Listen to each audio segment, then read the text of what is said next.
दादू मां वाक़े अपडेट कंदा हलूं। रिपोर्ट करे रहियो आहे हुबदार दादू भरिसां ॻोठ अहमद ख़ान बरमाणी बलोच में बरमाणी बलोच बिरादरी जे मुअज़्ज़िज़ मीर मुश्ताक अहमद बरमाणी सां गॾिजाणी थी गुज़री। गॾिजाणी हाजी भाई ख़ान बरमाणी बलोच जी रिहाइशगाह ते थी।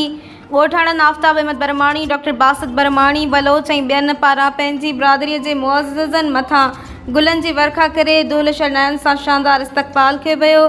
गॾिजाणी में आयल समूरनि महिमाननि खे अजरखुनि ऐं गुलनि जे हारनि जा तोहफ़ा पेश कया विया।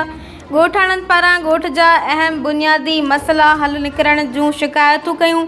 और मौक़े ते मीर मुश्ताक अहमद बरमाणी बलोच चयो त आऊं पंहिंजे बरमाणी बिरादरी बलोच जो थोराइतो आहियां जो इन्हनि हमेशह असां सां ॾुख सुख में साथ ॾिनो आहे। ॻोठ जे बुनियादी सहूलियतुनि लाइ MNA दादू सरदार रफ़ीक अहमद जमाली खे आगाह कयो आहे, जंहिं ॻोठ में करोड़े रुपयनि जूं स्कीमूं ॾिनियूं आहिनि ऐं ख़ातिरी कराई आहे। तमामु जल्द ॻोठ में तरक़ियाती कम शुरू थी वेंदा। सिंध जी कुंड कुर्च में रहंदड़ पंहिंजी बरमाणी बलोच बिरादरी खे हिकु प्लेटफॉर्म ते गॾु करण लाइ कोशिशूं करे रहियो आहियां। ॿिए पासे मीर मुश्ताक अहमद बरमाणी बलोच ॻोठाणनि सां गॾिजी Pakistan Peoples Party UC Makhdoom Bilawal office पहुतो, जिते पिणु PPJ UC सदर अब्दुल हकीम जमाली ऐं ॿियनि शानदार इस्तक़बाल करे अजरखुनि जा तोहफ़ा पेश कया।